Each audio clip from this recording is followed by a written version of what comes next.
दोस्तों जय श्री कृष्ण। दोस्तों जनरली हम डिस्कस करते हैं कि भाग्य बड़ा है, कर्म बड़ा है। कोई कर्म बड़ा बताता है, कोई भाग्य बड़ा बताता है। कुंडली पे कोई विश्वास करता है, कोई नहीं करता। ज्योतिषी पे कोई विश्वास करता है, कोई नहीं करता।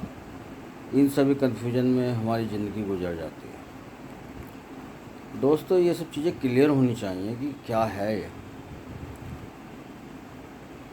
बच्चा जब पैदा होता है तो वो तो कुछ कर्म करता नहीं, लेकिन उसकी कुंडली पंडित जी पहले बना देते हैं। पहले मतलब पैदा होने के बाद बना देते हैं। उसमें वो बताते हैं कि इसका मंगल ऊंच का है, इसका बृहस्पति नीच का है, इसका ये फलाना नीच का है, ये ऊंच का है, ये क्या है, वो क्या है। अभी जब उसने कुछ कर्म ही नहीं किया तो ये सब ऊंच नीच कहाँ से हो गए।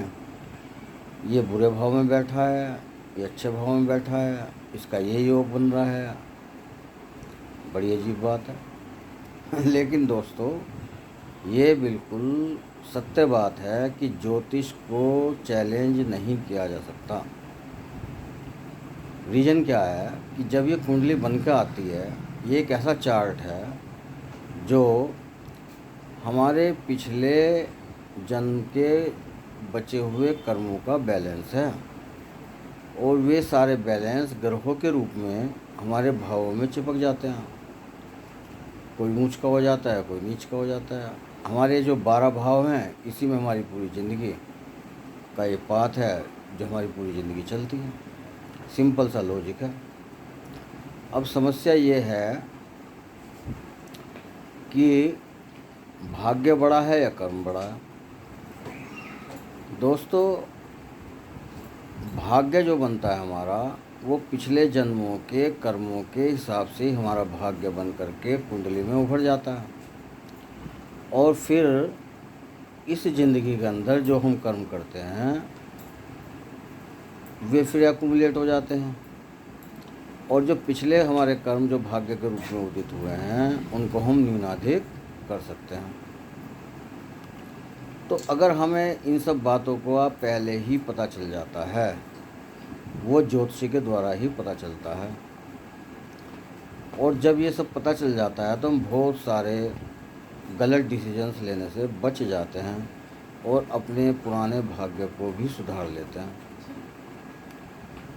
तो भाग्य जो है वो हमारे कर्मों का ही फल है। जितने भी हमारे सगे संबंधी आस पड़ोस के लोग हैं, ये सब वही लोग होते हैं जो पिछले जन्म से हमारा उनका कुछ लेना देना है।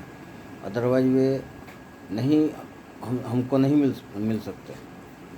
इन सब चीज़ों को जब हम समझ लेते हैं, अच्छी तरह से समझ लेते हैं, तो हमारे मन को बड़ा संतोष मिलता है, और बहुत सारे क्वेश्चंस हमारे बंद हो जाते हैं।